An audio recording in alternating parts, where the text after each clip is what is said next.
Assalamualaikum warahmatullahi wabarakatuh, anak-anakku yang soleh dan solehah. Pada kesempatan kali ini kita akan mempelajari tentang otomatisasi dan tata kelola kepegawaian bab 6 tentang sumpah dan janji pegawai. Pada bab 6 ini kita nanti akan mempelajari tentang satu pengertian daripada sumpah atau janji pegawai, yang kedua peran sumpah itu tersendiri, yang ketiga bagaimana pengangkat sumpah itu, yang keempat pengambilan sumpah, dan yang kelima adalah tata cara untuk sumpah atau janji pegawai. Pada bagian sumpah atau janji pegawai, sumpah atau janji pegawai tersebut adalah pernyataan kesanggupan untuk menaati aturan dan tidak melakukan hal yang dilarang yang diucapkan di hadapan Tuhan sesuai dengan agama dan keyakinannya. Dari pengertian tersebut dapat dikatakan bahwa pada dasarnya antara sumpah dan janji itu tidak jauh berbeda. Dan kata lain, janji adalah bagian dari sumpah, karena sumpah menunjukkan janji yang sebenar-benarnya dan bukan hal yang main-main. Sementara itu, janji seorang hamba kepada Tuhan adalah sumpah. Dengan demikian, tidak ada pemisah antara janji dan sumpah. Hukumnya bagi para pegawai untuk sumpah dan janjinya, yang pertama itu ada di pasal 66 Undang-Undang Nomor 5 Tahun 2014 tentang aparatur sipil negara. Yang kedua itu dari pasal 39 Peraturan Pemerintah Nomor 11 Tahun 2017. Yang ketiga Perka BKN Nomor 7 Tahun 2017. Dan yang terakhir adalah Perka BKN Nomor 14 Tahun 2018 tentang petunjuk teknis pengadaan PNS. Peranan sumpah atau janji pegawai. Nah, peranannya di sini ada beberapa, yaitu yang pertama untuk menjadi bukti bagi negara bahwa pegawai akan melaksanakan tugas dengan penuh tanggung jawab. Yang kedua, menjadi pengingat bagi pegawai bahwa tugas harus dilaksanakan dengan sungguh-sungguh dan taat aturan. Yang ketiga, memberi kekuatan bagi pegawai bahwa ia mempunyai janji kepada Tuhan dan masyarakat untuk bekerja dengan tanggung jawab. Yang keempat, bagi aparat hukum, pegawai yang melanggar aturan berarti pegawai tersebut telah melanggar sumpah. Penjelasan mengenai pengangkat sumpah. Seseorang diangkat sebagai pegawai atau sebagai pejabat ditandai dengan surat keputusan pengangkatan. Oleh sebab itu, sebelum melaksanakan tugasnya, seorang pegawai atau pejabat harus melakukan kegiatan pengambilan sumpah atau janji. Pengangkatan sumpah adalah mereka yang melakukan sumpah. Dalam hal ini, mereka adalah para pegawai atau pejabat yang memegang jabatan tertentu, baik PNS maupun non-PNS, yang ditetapkan dengan surat keputusan. Pengangkat sumpah adalah pegawai yang bekerja di lingkungan pemerintahan yang menduduki bagian-bagian sebagai berikut. Yang pertama, jabatan administrator dan pengawas.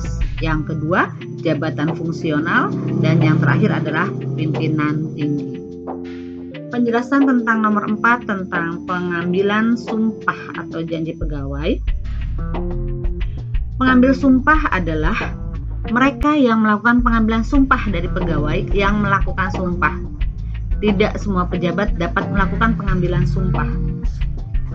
Jadi di sini ada pihak-pihak yang hanya bisa mengambil sumpah, yang mempunyai kewenangan untuk mengambil sumpah, antara lain adalah PPK, yaitu Pejabat Pembina Kepegawaian, dan yang kedua adalah Presiden.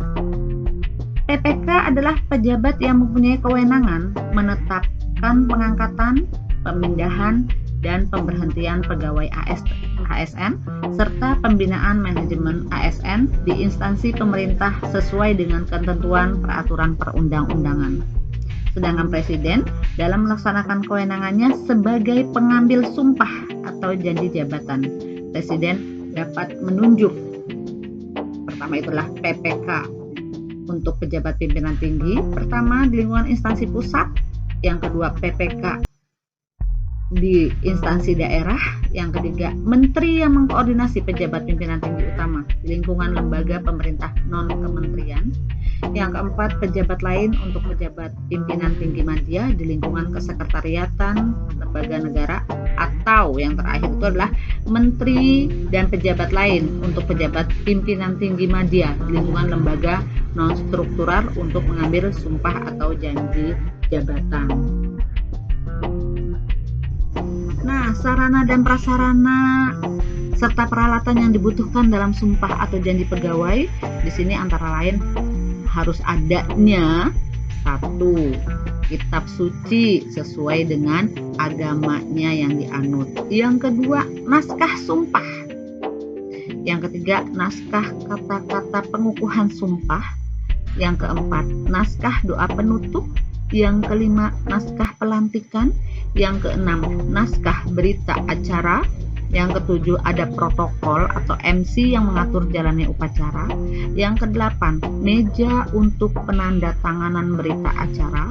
Yang kesembilan, ada gambar presiden dan wakil presiden.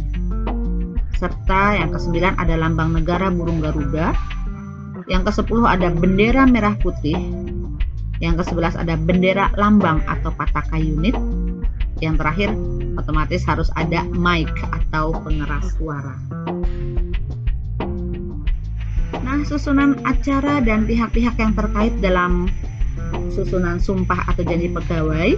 Di sini ada berita acara yang dibuat rangkap 3 dengan ketentuan 1 rangkap untuk PNS sebagai yang mengangkat sumpah. Kemudian ada 1 rangkap untuk instansi dan 1 rangkap berikutnya untuk BKN atau Badan Kepegawaian Negara. Susunan acara pelantikan dan pengambilan sumpah atau janji jabatan.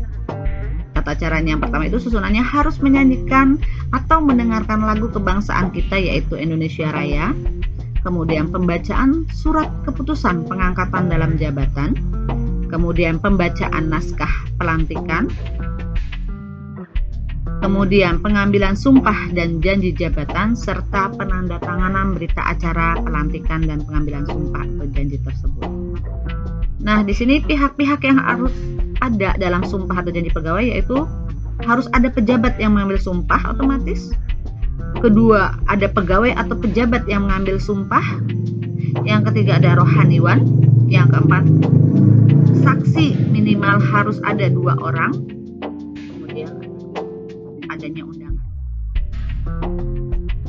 Pada latihan kali ini, Ibu mohon kalian untuk mengerjakan esai dari yang telah Ibu jelaskan tadi. Silahkan tugasnya dikumpulkan di Schola. Terima kasih. Assalamualaikum warahmatullahi wabarakatuh. System for your podcast. Thanks for watching.